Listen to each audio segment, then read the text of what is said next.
This is the Hype Squad with Charli McConnell, a podcast where women can be full of themselves and brag about what they're good at.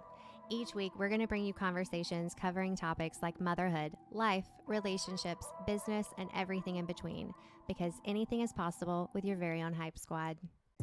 What's up, ladies? Welcome back to the Hype Squad. I'm Charli McConnell, your host. Today we have Ayesha Ali. She is a designer, an entrepreneur, and storyteller behind Fuse the Denim, a brand that is redefining modern versatility.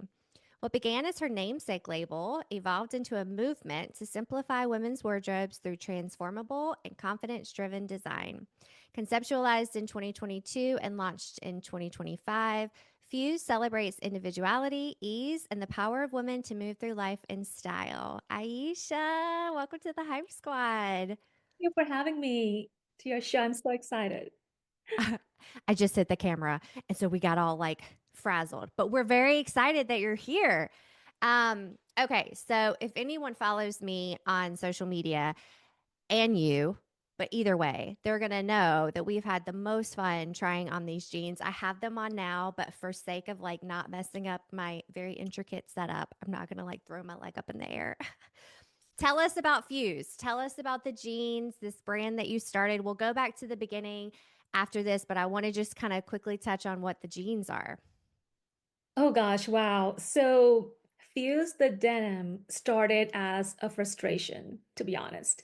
I was tired of choosing between clothes that look good and clothes that work for my life. And so yeah, I just wanted pieces that could transform with me, from a meeting to a night out, from festive to casual. I was just sick and tired of all the assortment of clothes in my closet. Um, Office wear, athletic wear, semi-formal, formal, and it just was driving me nuts. And I said, I need to simplify my life. I need to simplify my closet. And I know there are so many women out there who can benefit from this idea. So I got to work, I brainstormed, and so Fuse the Denim didn't happen overnight, by the way. Sure. It's like a lot of people, there's a misconception that a lot of people have is that designers just wake up one fine morning and say, "Oh, I'm going to do this today." It's not like that. So any idea, it starts with a concept. And the concept is inspired from something else. It's a problem, it's something that you're observing. So it's a whole process of things that just come together, and it takes a long time to really, get the project rolling. And that's what happened with Fuse the Denim as well. It took me 3 years to make the brand from concept to the finish. And I wouldn't say finish because this is just actually the starting point. Fuse the Denim, the launch is the beginning. But yeah, just creating it, it took that long. And I'm so proud that I was able to do this and come this far. It was not easy. A lot of ups and downs happened on the way. But yes, Fuse the Denim is all about, it's an exciting denim line that can transform. It literally gives you options to style them however you want to style them. It's a line that has no rules. The jeans don't dress you. You get to dress the jeans your way. You style them. And so the options are endless and you just get to have fun. It's just very exciting. It's such a cool concept. I've never seen anything like it to be able to have this zipper and we'll talk about in a minute like how that came to you, how that idea came to you. Um but it's just so cool and I feel so lucky to know you and hear your story and get to have this conversation because I've never known a fashion designer before. It's just so cool. Um and also, I spent the whole weekend binging the Victoria Beckham documentary on Netflix. So I feel like I'm like very in my fashion mindset. So this is perfect. That wasn't even in preparation for today. It just happened to correlate. Okay, so 3 years to the launch of Fuse the Denim, but I know you have a much bigger history behind that in fashion and how you got it. One of the things on your intake form I'm so excited to talk about is the bridal jeans, sketching bridal jeans for a class project. So tell me how you got interested in fashion, how you nurtured that through college, because I know 3 years isn't even the start. It started way before that. Absolutely. It all began even before I realized it. Yeah. I was born and raised in Pakistan. So my earliest memory in design was when I was 6 years old. I love to draw. I was that child that never got bored. All you need to do is give me a paper and a pencil, and I'm good for the day. So one of my favorite things to do was to trace my hand on a piece of paper, and I would sharpen my pencil really, really well, and I would draw intricate motifs like henna designs on my. Yeah. And it was just something that just came to me naturally. I don't even know. I think it's just because I was surrounded by craft and tradition. From henna designs to the embroideries on my mom's clothes. I just could draw them all day. So you can see that in my collections. The motifs and the embroideries that you see in all of my designs are all of my original artwork. And that's something that I'm really passionate about. So yeah, just really started that early. As a teenager now, that was a completely different story. Being a teenager is a lot of fun in Pakistan because in almost every city and every street, you will find fabric shops and tailor shops. So you get to go pick out the fabric of your choice and you just give them to tailors and you design. That's something that everybody does. And I had a ball. That was my favorite thing to do. As a teenager, I loved designing. Um, and giving instructions, basically. um, I did the same as everybody else. But the thing that I think what I did different was that I was very specific about my instructions, all the itty bitty details, like the measurements from the application of trims. There's a bit of math that goes in designing clothes. And that's what I felt like most of the women who, bought fabrics and gave them to tailors, they didn't like doing that part. Yeah, we'll Yeah. buy fabrics, that's fun. But when it comes to the math, oh, somebody else do it for me. you know. But I was passionate about that. I loved specific measurements, like if its sleeve is 23 inches, it's 23, it's not 22 and a half. Just like the precision, I was obsessed with that.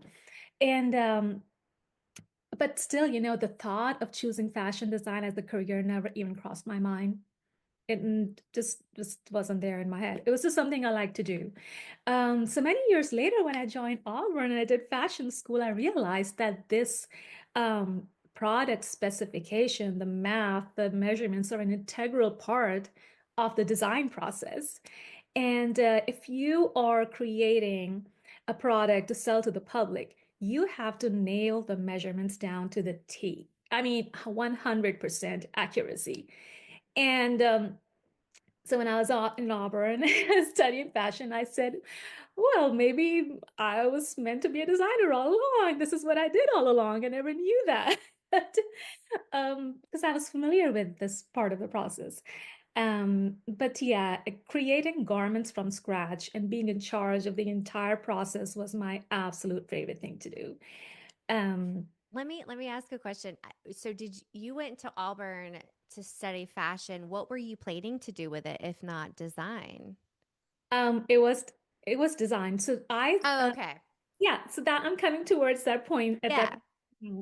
Yeah, so I'm just like tying it to, how I was like crazy about the measurements and like, the precision of the measurements and how that tied to what I studied at Auburn. Now, Auburn came much, much later in my life. Okay, gotcha, gotcha, Yeah, gotcha. yeah. But so yeah, I think, the turning point in my life came when I moved to the US after getting married. What I like to call the awakening. When you're moving to a new country, far away from your family, your friends, it's very natural to feel a sense of isolation and loneliness. Not, I mean, the people here were amazing. I love this, so warm and welcoming. But you sometimes need someone to talk to heart, and to form that kind of connection takes time. Um, so it was that point when I did a lot of self-reflection and soul searching, like, who am I? What's my purpose in life? Um, and God doesn't give answers instantly. And as life moved on, the puzzle pieces just started coming together one by one. I also want to point out that being a woman in general, comes with immense pressure from society. You are expected to be the perfect mom, the perfect wife, the perfect friend, perfect in your career. And my first few years living here, I was just trying to please everyone. I just wanted to be there for everyone. I just wanted everyone to be happy with me. Um, but it didn't take too long to realize that no matter how hard you try to please anyone, people will still judge you differently, right? And the reason for that is that there's no such thing as the perfect mom. There's no such thing as a perfect wife. And there's no such thing as a perfect career woman. So I asked myself, whose expectations am I trying to meet anyway? You know? And at that point, I asked myself a question. What are my expectations from myself? And the first thing that came to my mind is what makes me happy and what I'm good at, and that's design.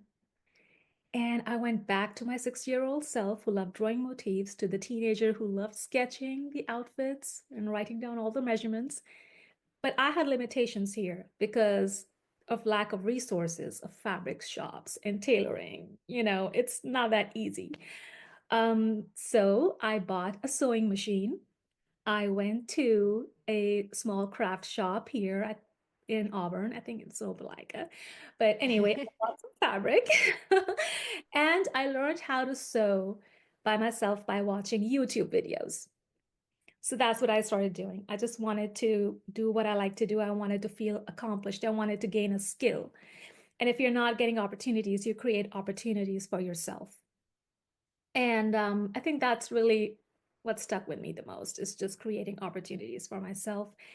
And the turning point didn't come until 2018 when the realization that I'm meant to do this, it didn't happen until 2018. And it was when my husband said to me, there's a fashion show that's happening at the university that I think you'll like going to. And up until this point, I had no idea there was a fashion program in Auburn. I mean, I'd never even heard of it. Yeah. I just came to know of this fashion show that was happening. So I said, okay, let's go. So I attended it. And Charlie, I kid you not, I was blown away. I was so fascinated by the creativity of the students, the professionalism of how the entire show was conducted. You know that emoji of, the brain just going poof? Yeah. I was that. And I was just so, it just felt like home. Sitting there felt like home. And I was obsessed. And I made up my mind. I said, I want to do this program no matter what it takes. I don't know how I'm going to do it with kids. I don't care. I'm doing it. I'm going for it. So that's how my design journey officially started. In Auburn, I did my master's in apparel design and production management.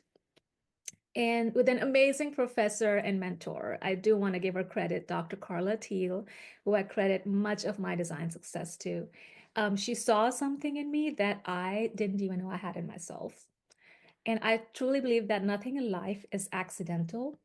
The people who you meet, the events that happen in your life, the ups and downs are all have a meaning.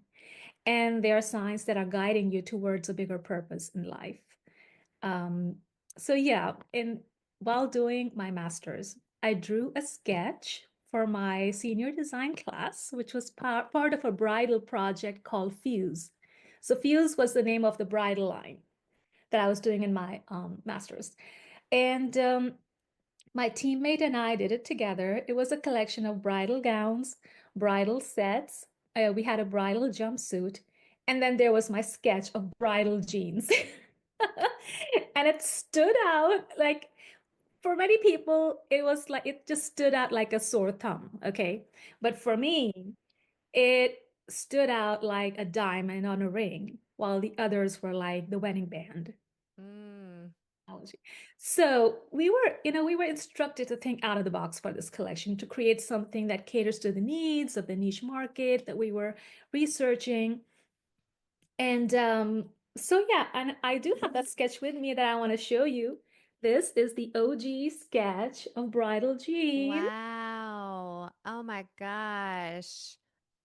Now at this Oh man, that's exactly what I've seen you exactly people right. wear. Yeah.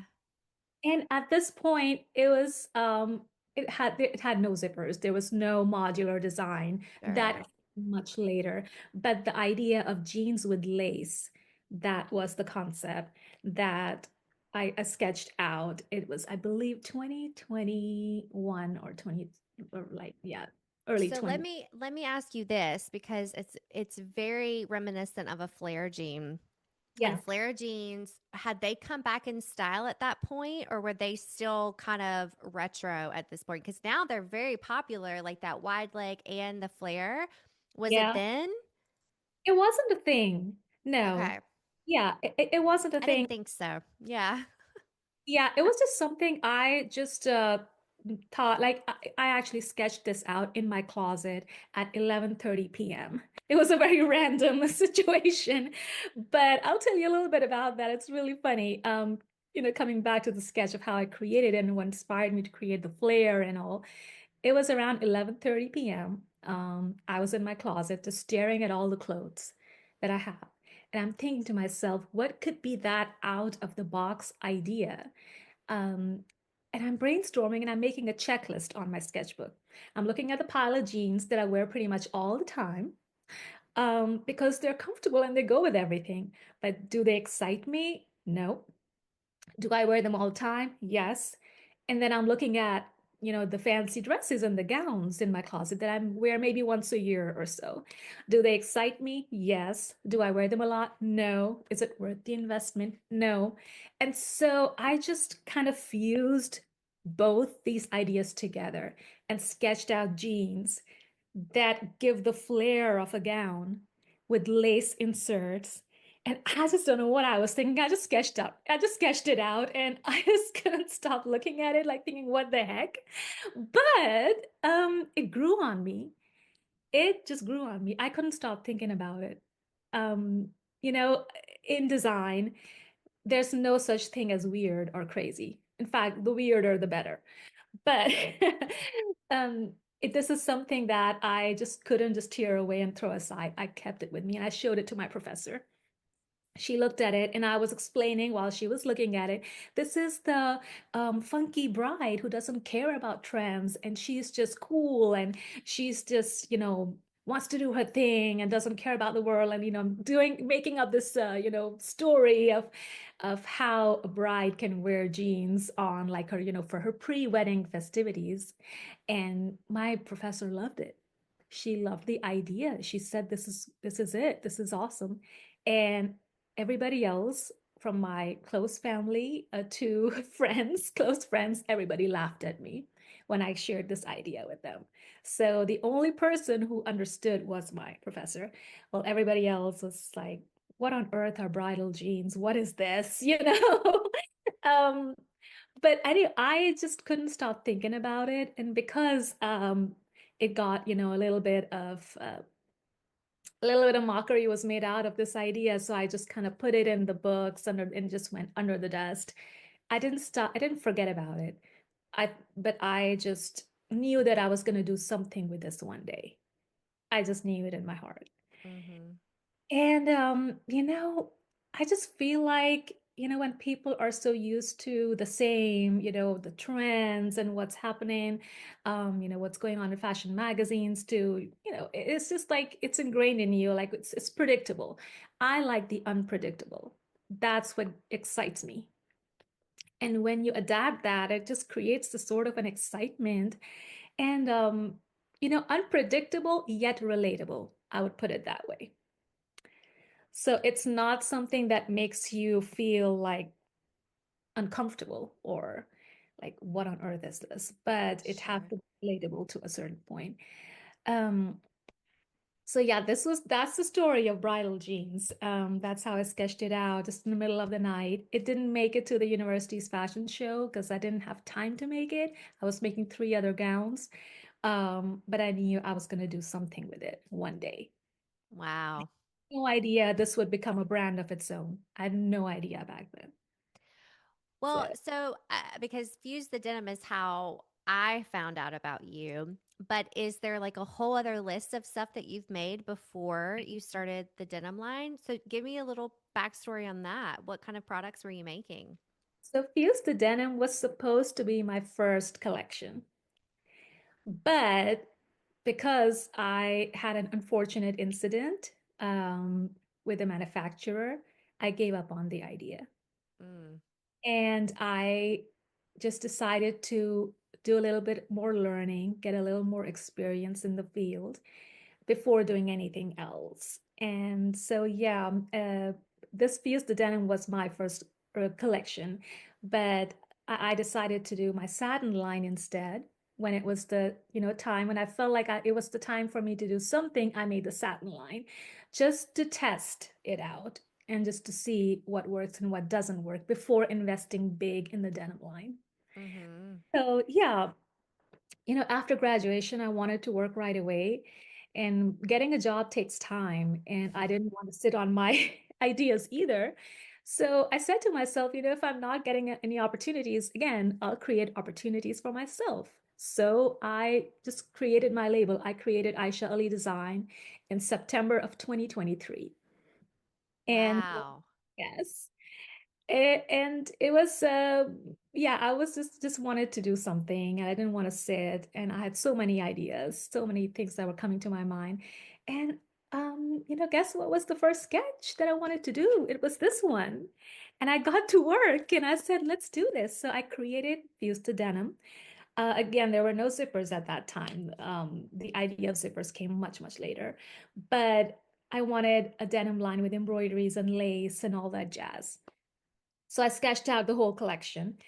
And, as a designer, I have to create the first piece. Before you get them for production, you have to make the first piece yourself. So I got denim and, I put lace inserts in them.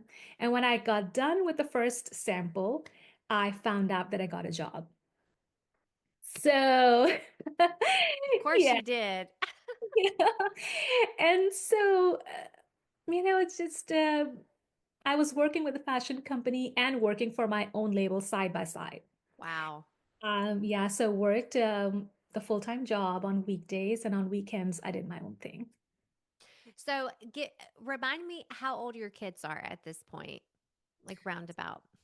So the oldest, I believe, is 13, and then we had a 9-year-old and a 5-year-old. Wow. Yeah. Wow. Okay, so just to put in perspective, like that, first of all, having three kids that age Yeah. with no job or just a regular job is a lot, but juggling two very different things, that's a lot. And it's really cool to hear this story because it was almost like you had to earn your stripes a little bit. Like the universe needed to create some complication for it to be more of a learning process, right? So, and I can't imagine what it would have turned into had it worked out the first time around because I'm sure that there are so many things you learn through the satin line and through the fashion company that you worked for. That is so cool, but you kept at it. Like this is I cannot even imagine. Like I try to relate to something that is like, oh, if I don't get it on the first couple of times, like how likely am I to keep going with this, especially with the amount of money that goes into and R&D and all of those things. How did you keep yourself locked in on making these jeans? You know, I often give this example that when work becomes as entertaining as watching a movie or watching TV, then that's the kind of passion that I'm talking about. Wow. It was it was entertaining to me. It was fun. I was passionate about this.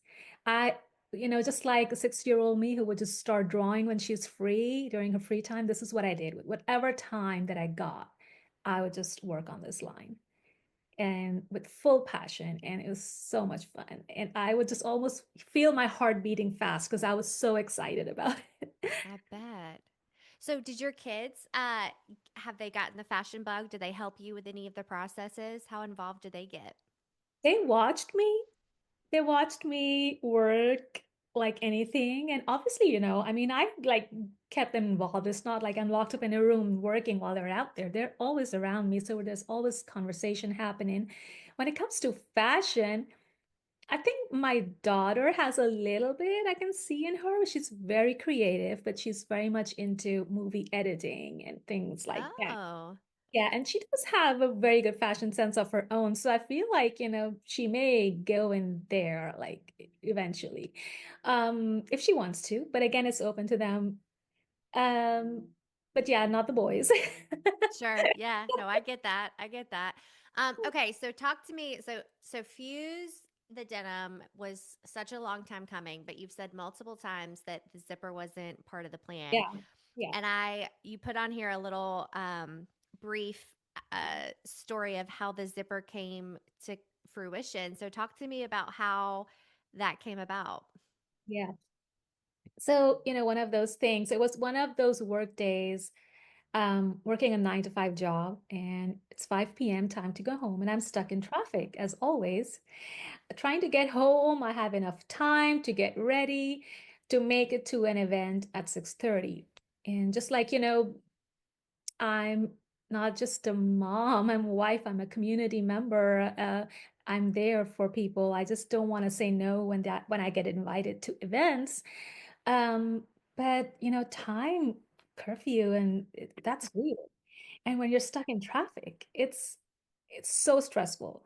I remember I was so stressed out and frustrated in the car, just thinking that I probably won't have enough time to sit down for 5 minutes when I get home to unwind before rushing out again. And I thought to myself, that's not fair to me. I should go home, sit down for 30 minutes, have a little cup of coffee, and talk to my kids without, but the reality of dressing up and looking presentable is there. It's also there. So how do you balance it out? And I'm like just in the traffic and I'm frustrated and I'm thinking of like, how do I make it better for myself, really? How do I get like, I don't want this to happen ever again. And the zipper idea came to my mind, and I'm thinking, what if a zipper panel could completely transform my look so I can go from office to an event without having to change in between, save up my time, my sanity. And I immediately thought about the bridal jeans, and I'm thinking of the lace and the embroideries. And I'm like thinking and thinking, I'm saying, yeah, okay, okay. Something's cooking. And those, I think 30 minutes in traffic, just the zipper was just invented there and then. And it was only when my life as, a multi-role woman, my issues with the fashion industry, my fully scheduled days, my wardrobe inconveniences, finding trustworthy people to work with all came together for me in one complete circle. When Mm. I said to myself, you know what? It's time to fuse the denim. It's time. And Oh my that's God. that's where I just sealed it in my brain. I literally got down on my hands and knees. I cut up denim. Tried to insert lace and zippers together like a mad woman. Like, I have to do this. I have to. And it's not an easy design to do. It's very technical. It took me multiple tries. But thanks to my natural obsession with measurement precision, I managed to make the perfect zipper panel.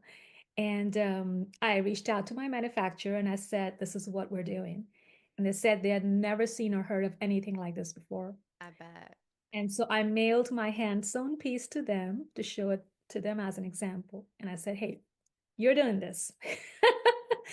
And I have the piece with me that I made that I Oh want my to show. gosh. So this Wow. the one that I made,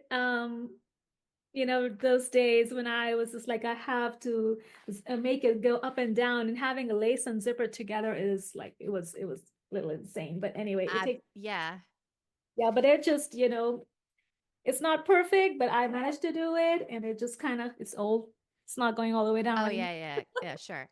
Okay. But we made it work. We made it work. And so, yeah, I was so excited. And it took them a few tries. We tried multiple samples and when we had perfected the design and I was fully satisfied with it was when I decided, okay, it's going in production.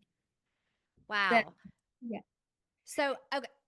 I've never seen anything like this, right? I've never seen anything like, and I'm looking at my jeans that I have on right now because I have them on. Um, had you seen anything like that? Is this the first time? Is this something that you can patent? Like, how does this work in the fashion world to like keep the idea yours Mhm. and original, all of that? So yes, you have to patent, but unfortunately, copyright is, I mean, when it comes to fashion and clothing design, it's not as protected as, if you compare it to other inventions. But what you can do, you can obviously patent it. And having worked in the fashion industry and knowing the ins and out of it, I'm paranoid about my idea being copied by someone else. And there are clothing giants out there that can easily get away with it by making dupes. But you know what? No matter how much you copy an original design, you cannot copy me. You cannot copy my vision. You cannot copy my purpose or my fire. Mm, And so, how you promote yourself and tell your story, use all your channels, social media, and whatever you can do to try to protect your work yourself and just to show it out there. Tell them, hey, this is you, this is what you did, this is original, and nobody's ever done this, and this is what we are doing it for. This is the purpose of it. So I feel like brands that can copy you, but they will struggle defining the purpose and what the intention behind the design is. They sure. cannot explain that. And so I feel that's my strength. How I tell my story is how I'm protecting my work. Yeah. Oh, 1,000% yes. I think about the perspective of just hearing your story. What it makes me kind of relate to is when I built this business and kind of the business before. I, this one specifically, though, this coaching business, is that I was like client number one, right? Like I was tailoring this for me, right? As like what I wanted, what I needed, how I wanted to be reached, how I wanted the container set up. Because ultimately, that's the person I'm serving, right? It's me at some point on my timeline, right? A version of me, so to speak. But also, that fuels my passion because it feels authentic to me. It feels real. It's not something that someone else kind of implanted in me and that I'm trying to copy and paste what they did. It's very, very much me, which is what I'm hearing from you. And I think that's beautiful. And I think that actually living and seeing the need and actually being able to carry it all the way through and have fun with it. Also, people don't I've said this 100 times and probably on this podcast before. People don't do business with businesses. They do business with people. Obviously that is not always true depending on the context, but something like this, like I think about the influencers that I follow and I buy the stuff that they recommend, or the businesses that I know something about them and so I support them because I love them. Your jeans that I wear and I love because I love you and I love this brand and the messaging and all those things. But it's really hard to convey that through these social media outlets and through your website. And you and I were just talking the other day when you were over here, and I was like, Ayesha, there's no about me on your website. Like I don't know how you started this. Like I have so many questions, and ultimately it was because of this episode. Like I was trying to gather information and have a bio that you didn't have to do for me. And I was like, girlfriend, I need to know more about you. People need to connect to you. And then I guess that kind of inspired it. And then you put it in about me. So it's little things like that, like connecting. And then the way that we met through local networking ventures around town here and just putting your message out there. And it fuels the confidence, right? Absolutely. And I'm very thankful to you for pointing that out because I was so busy in making this line and launching it. I totally forgot that, I have to put myself out there. Um, it's very important for sure. But, at the same time, there's this realization that I'm working in an industry where image comes before everything else. Yeah. Purchasing decision is influenced by images, by models, celebrities, how people talk, walk, and style themselves. And when you're promoting a product or a brand, designer is important, yes. But, for me, I wanted the design to be the highlight and come before me. And I just, believe that when the style speaks for itself, then there is little need to convince people to, hey, you got to buy this. This is good for you. Because it's just speaking for itself. The design, it's unique and there's nothing like this out there. But yes, I mean, again, like you said, you have to build trust and people buy from people and not businesses. And there is an importance to going out there and speaking your story. But I feel like my story comes out the best and it's most relatable when my customers, or sorry, my clients, they wear the jeans and they just rock it out in their videos. To me, that is so fun, so relatable, so cool, so authentic and real because this brand is for real people and real lives. So when people wear it their own ways and they share their stories, um, I mean, that's our story right there. That's the purpose right there. Like, when you wore it and you're telling us, how you're able to zip them up and down and just how it creates excitement and flair for you. That's the story. That's the brand story right there. And so yeah, I feel like if I can model my own jeans, but I don't think I'll be able to express myself that way, when clients wear it and share their stories. That is most authentic and most enjoyable part for me. Yeah. Yeah. Yeah, and I totally agree. I feel the same way about coaching. It's very different because my clients aren't like just they're not always wanting to scream, working with a coach, and that's totally fine. I totally understand that.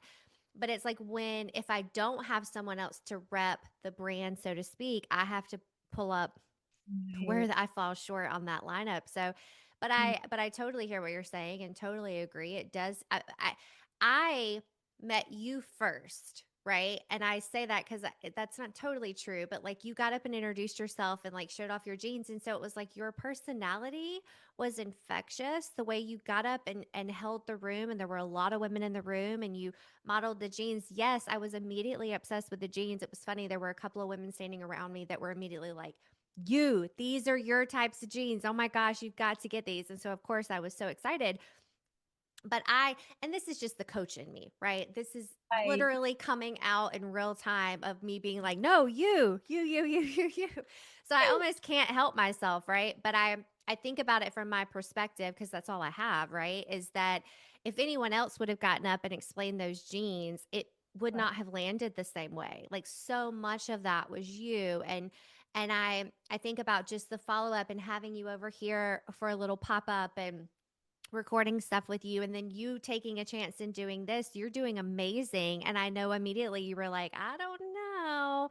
So I think that's just where I come to it, right? And I just cannot help myself. One thing I wanted to touch on, and obviously not most people, if not very little people listening to this, will be in the fashion world specifically. But what I'm really interested in hearing, because you put a pause on it because the manufacturer, you definitely experienced a scam, of many sorts, right, of trying to find a manufacturer. And so uh, kind of trying to relate this to other people in business and how they can kind of find that Mhm. passion back or come back. Like, how did that work for you? Did you have to take some time and kind of reset? Tell me about it. Absolutely. So this was when I was like very new in my job. And 6 months in, my first 6 months doing a full-time job with a fashion company, when I saved up enough money where I felt that I could do something with it, I wanted to create Fuse the Denim. And I was approached actually by a manufacturer who was really interested in my denim design. So I was contacting manufacturers and asking them if this is something that they can do and asking them all sorts of questions about them. So this one manufacturer reached out to me and said they would love to do it. They've never heard of anything like this, and they would love to make denim with embroideries and lace and showing like genuine attention and interest. And so me being naive, and I got really excited that, hey, maybe we can do this. I, invested in it and I paid a deposit. And it turned out that they just took my money and they ran away with it. And I never heard back from them ever again. It was an experience which was a slap on the face, But at the same time, I feel life teaches you the best lessons in the harshest ways as well. Hmm. And yeah, I gave up on the idea. I didn't stop thinking about it, but I gave up on the idea. I said, I'm never doing this again. I'm never, ever even going to think of it. I'm never coming close to it again. So I kept on working my full-time job and I started getting more and more experience. And the time when I was not specifically looking for people to work with was the time when I happened to connect with the right people to work with. And that is just, as again, I believe in signs. And when it's meant to be, this is a sign to go for it, right? Even though I was scared to try again, but I just happened to meet the right people. And it's just, and I feel, when you're in the industry, it gives you opportunities to refine your skills, gain new skills, and at the same time, open your eyes to many things that are reality of the business. And you can only get that through experience. I don't know how to put it in words, but if I am sitting in a room with different manufacturers, I can have a conversation with them and I can instantly tell at the end of the day who's the right person to work with. It's just Mm. something you gain. You kind of, figure it out with the right kind of questions you ask and what kind of answers you're expecting and, everything. Yeah, I I, I think that's really relatable. I mean, I think, fashion isn't always the context, right? But like reading energy, knowing the right questions, that comes from experience. And if you don't, yes, it's terrible that you were scammed and you lost all this money, but it if it had worked out, right, which that would have probably been amazing, but you would not have known, right? You'd probably still be working with that person. You wouldn't have any sort of versatility, if you will, for like the different people you could work with. So again, kind of like earning stripes. I remember in my last business, there was a man that I was talking to. There's a lot of context here, so I'm gonna try to make it brief, but he basically said like you're trying to run before you know how to crawl. And I, first off, the whole context of the conversation was that was a terrible thing to say to me. But at the end of the day, if I broke it down to just black and white, not who it came from, not the context, any of that, he had a valid point, right? He did. Now, not for what was happening, but just an overarching theme of there is something to be said about starting at the bottom. I was just in Atlanta about a week ago listening to a friend of mine talk about her business, and she's in the hospitality restaurant business. And she's like, "Look, I've done every job. I've done every single job. I've washed the dishes, I've run the fryers, I've been on the grill, I've served, I've hosted. I know all the different parts so that I can step in at any time. My husband and his company, like everyone, it doesn't matter if you're the CFO or like very, very high C level or, everybody else, you start in the warehouse. You have yes. like 2 weeks in the warehouse because to him, his point behind it is like you need to know how this business runs so that you don't take it for granted and that you understand and you can also step in if you need to.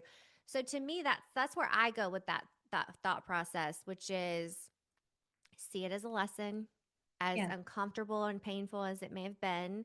And if you really want it, if it's really a passion, it's almost like you're being challenged to make sure you're really on the right track, which it could have totally derailed you and it didn't. And I want to like touch back on that. What you just said is starting at the ground level. Right after graduation, my confidence level was so high with that degree that I didn't want to settle for anybody less than Chanel. Oh man, that's so relatable. Oh God, yeah. That is for every other fashion student, right? You want the top designers, you want to work for them, and that's the benchmark.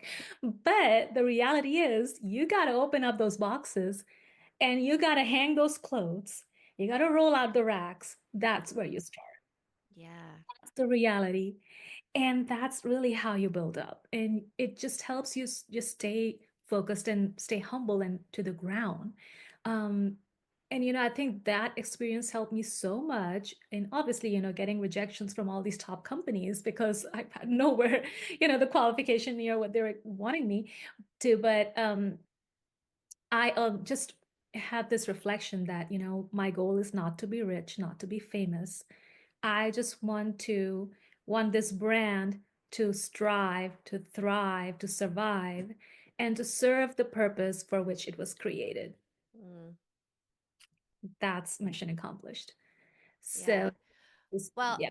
you talking about graduating and coming out like high on life, I think that it's so relatable on so many levels, right? Especially post college.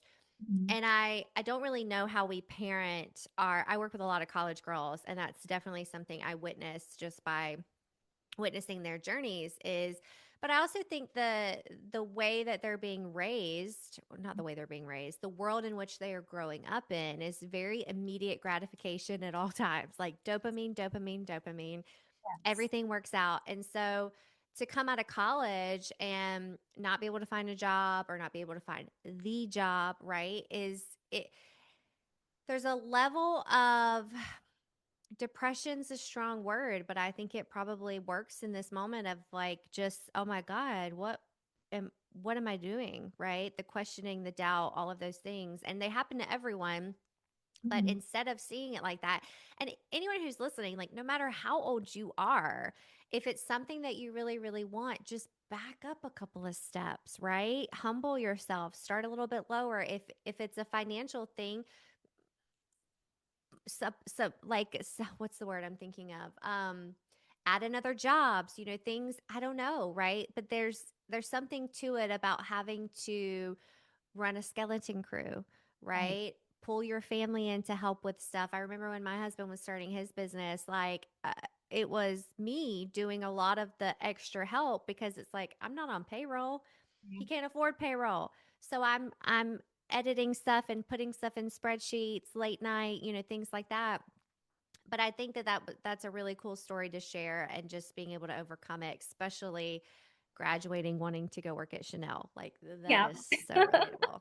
Exactly right. I mean, that is a big reality that is out there, and you have to just kind of experience the failures, the rejections to be able to get back to earth. Um, and if I had made Fuse the Denim back in 2023 when I launched Ayesha Ali Design, I would have fallen flat on my face.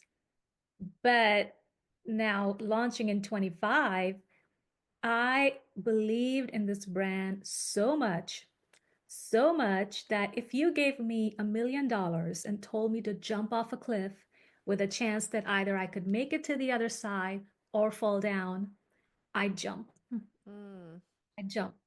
Because if I make it, great. If I fall down, I'm very happy that I tried. Because just giving this idea a shot is a win in itself. absolutely. Absolutely. And that's kind of the thing I was trying to come back to before is like lots of people, and you even like referenced it in childhood of like, oh, I love all the fabrics, but I'm not, I mean, because it's like engineering, right? To figure out the Yeah. measurements and how to make a pair of jeans that goes up in size but still fits. Like I can't even imagine, right? That is true engineering. And of course you're going to have people that are like, I just want to play with the pretty fabrics and you do all that stuff, but to be able to do both sides of it, to keep with it, um to not let all of the obstacles derail you, that's you should be really really proud of that. That's incredible. Okay, so tell me what you've got coming up. You've got some maybe new stuff coming up, a pop-up shop happening. Give us the details. Yes, we have a lot of things happening up. So before I jump into that, I do want to say briefly that Fuse the Denim launched on May 5, 2025. And since then, we have received a tremendous response from the community. We've had a collaboration with Alabama country singer Jessie Lynn. We've done 2 pop-up shops at Auburn, Opelika area. And with a brand that's only 5 months old, coming this far is no less than a miracle. And it's all grace of God.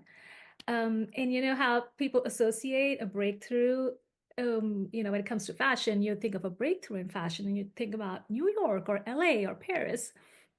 The real magic happened when I stopped chasing the big stage and started showing up where I was planted, right here in my community. And after launching Fuse the Denim, I was browsing online looking for ways to get the word out there. And I came across a post on what's happening in Auburn Opelika Facebook group. And it was a post that Elizabeth Richards had posted about the AO gathering. And I want to give a big shout out to Elizabeth. Because of that post, I joined the group and I found out that there is a gathering happening in July. And I thought, okay, let's give it a shot. I'll go. Now, 30 minutes before the event was taking place, I started getting doubts in my head. I said to myself, what if I don't know anybody over there? It's going to be awkward. Just like, you're going to an exam that you're not prepared for and you're making excuses in your head like, Mom, I'm sick. I can't go. The feeling that I was getting. And then I told my voice inside me said, you spent 30 minutes getting ready. Respect your time, respect your effort. Just get in the car and go. Get out of the house now. And I went there and I said, what's the worst that could happen? I was driving on the way and I was thinking, what's the worst that could happen? No one's going to talk to me? Fine, so be it. I went there and there are a lot of women there. You were there too. And Elizabeth said that everyone's going to stand at one by one and talk about their story. Now, I was not prepared for that at all. First time. And I think I was fourth or fifth in line. And when I stood up, I started blabbing something and I saw blank faces. And I said, this is not working. And without thinking anything else, I just unzipped my jeans. It was so good. And the whole room was like, ooh, what jaw drops. And I turned around, Elizabeth's making my video. And I'm like, what's happening?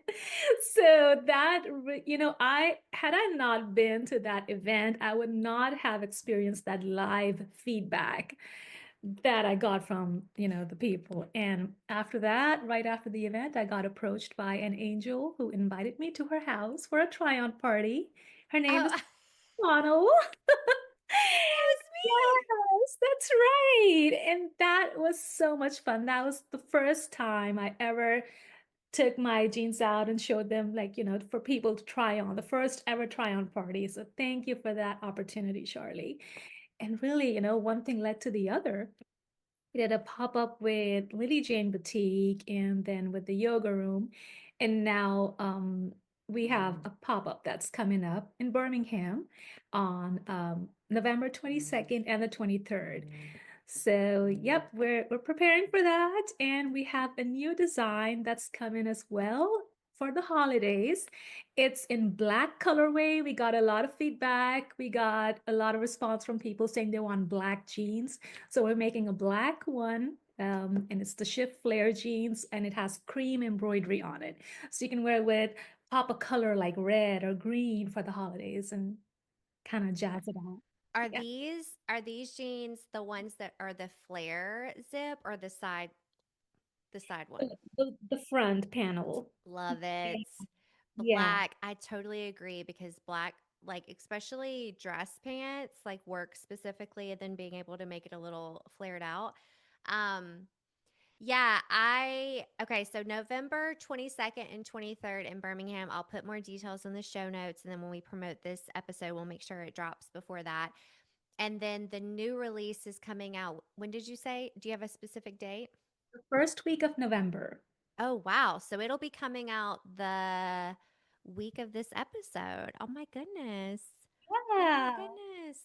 Yeah, and I think I want to go back for a second before we start on our hype list. And this is more of just like encouraging anyone listening to this. So when I met you, Aisha, obviously I loved your energy and I loved the jeans and I can't help myself but coach and like want to, cheer on and hype people up. That's just my nature. And so the first thing I thought was like, how do you sell them? Right? Like where do people go to get them? If you're not in a boutique, do you do bunk show? Well, what are they called? Like bunk shows? Yeah, is that what trunk shows? Yeah. I was like, that's not bunk, that's not right. And Okay. so I was like, how do you do it? And you said, well, we've just started. I can't remember exactly what you said, but I was like, come to my house. Oh my God, we'll make so much fun of it. And we filmed a lot of content. Oh my God, we had the most fun. And so for anyone listening to this that like here's a story similar to this or can host or that's where stuff happens, right? Is that someone I like invited people that maybe you hadn't met yet, so it gave you another opportunity. And so I just like that was the simplest thing I could have done, right? We did it right after school drop off on like a Friday. I think it may have been like the first day of school, wasn't it? It was the Something first. like that. And Yeah, I went and bought scones at Publix and just had like orange juice and maybe I think Mary brought champagne or something. And yeah, we had the most fun just as like a little morning hangout. And so stuff like that, like if you can, if you know of anyone that you can benefit, do something like that for someone. Like it takes very little to be able to show up and also spark something for you. I mean, you came in with your rods and your suitcase full of stuff and you set everything up and it was amazing. And I'll do it anytime you want. The yeah. invitation is always open. But I love that and I love seeing my friends that were at the house that day, like in your promo videos and buying more jeans. Like two of the people, at least two of the people, you've used their story as promos for social media and stuff. And I just collaboration and connection, and that's one of Elizabeth Bethune who does the Gathering. Her podcast was actually last week. What is it?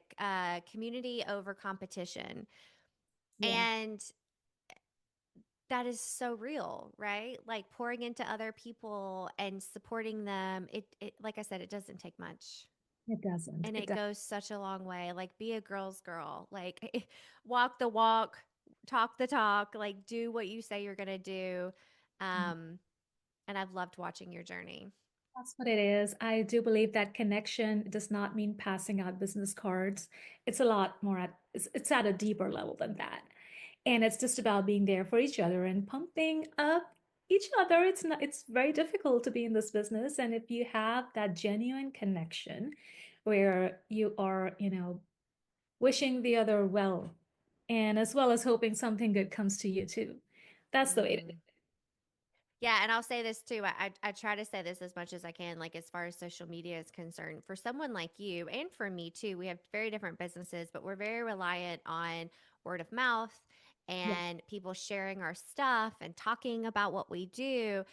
And it's funny, when before I had a business that I was trying to promote, I always would watch other people's content and I would just kind of scroll past. I would enjoy it and scroll past. But don't forget that like engaging with people's content, commenting, liking, sharing is how you get the word out there. And so even if you can't host an event at your house or you don't have a boutique that you can do a pop-up for these jeans, share their stuff, right? That's the easiest point of entry for promoting and hyping someone up is to share the stuff that they create on social media. And so there's so many options out there. Anyone who's listening, if you want to be more of a hype girl, which is the whole message of this podcast, do that. That takes very little. And we're already on there. Like, how much extra effort does it take to put a heart or to share it to your stories or share it to your friends, whatever. So, anyway, that's my little soapbox about that because now that I'm on the other side, I'm always like, oh my gosh, this takes very little effort. Um, I want to talk about your hype list though. I think, I told you before we started recording that this was something I was going to spring on you. The entire premise of this podcast is obviously we call it the Hype Squad, but it really is about bragging and being full of yourself and being able to tell your story and teach me something and teach others. But also, I wanted to always come back to you, right? Like, what is the thing you want to be full of yourself to brag about? And I know those are cringy terms. Like, we always kind of are like, oh my God, myself included, but we're trying to do more of that, right? So I would love to hear you brag about something that you've achieved, something you're good at, an accomplishment, whatever it may be. Please share that with us. Hmm. Ooh, well, just, creating Fuse the Denim itself is a miracle for me, like I mentioned earlier. And coming this far, all the ups and downs that happened in my life, overcoming them to achieve something that is a bigger purpose, I think it is the biggest accomplishment for me so far. And my dream is to have stores worldwide, and it's just I hope I am able to go get there one day. But really, um, my goal is just to keep the soul of it alive, And I fully believe that as long as the purpose is alive, the brand will find its way. Um, and it's just, sorry, I'm getting a little overwhelmed right now. That's okay. And a lot has happened, and I really believe that everything happens for a reason. Whatever good or bad in life happens for a reason. And learning from your lessons, picking yourself up, making the right decisions, the right choices, navigating your way, all take strength, resilience, and faith. So I feel it's having a combination of these three throughout and just reminding yourself who you are and what your purpose in life is, you will end up finding your way. And you will find all the answers in life that you once had questions about. Yeah. Yeah, that was beautiful. Thank you for sharing that. And yeah, I mean, you've already done so much, right? And it's to keep it going, to keep the energy alive and the passion behind it. Like there's so much you could brag about. And I want to call out for a second just that moment of vulnerability because I always give like kind of a little bit of prep. Either, like I put it in the email where I invite you and I talk about it before we record because without fail, it doesn't matter how confident on paper someone is or how confident you think they are. Like it is really challenging to brag or be full of ourselves because we are raised to not do that. And so I just want to appreciate the fact that you played along with me and that you went there and that you also were very vulnerable about feeling a little overwhelmed because that is so real and so relatable, right? But thank you. And thank you for doing this. Like when we first started talking about this and you were like, I don't know. Like I don't know how I feel about that. I need to think about it. And then you just jumped. I mean, I think you just booked this recording like a week and a half ago or something. Like it was very recent and you jumped. And so I just thank you from the bottom of my heart. And I hope I call it the podcast high. And typically I give this conversation after I stop recording, but I want to do it while we're still recording. I call it the podcast high, which is like after doing this, after talking about yourself, after having all of this excitement and positive energy, it carries into the rest of your day. Um, and I hope that you can carry it further than that and maybe start to drop little brags about yourself throughout the day because it is you tell the people you sell your products to, be Mhm. confident, talk about, how great they are and shine, and it's always really hard to mirror that back to ourselves. So I just want to acknowledge that and thank you for being a good sport and coming to do this, and I cannot wait for people to hear your story. You're just such a beautiful soul all the way around. Your voice is so calming and soothing, and what you're doing is amazing, and I'm very inspired by you. So thank you for doing this. Thank you for having me, Charlie. And you are a great host. Thank you for making me feel so comfortable. It was like, I'm not a natural talker, but with you, I feel very comfortable. So thank you for making this an awesome experience. You did great. You did great. And so I'm going to post, like I said before, I'm going to put all of the pop ups for Birmingham and the show notes. And then this, we're planning to have come out the same week as the new line. And I am just so excited. So thank you again for being here. Thank you to everyone listening. I hope you all have a great day and be kind to yourselves. Bye bye.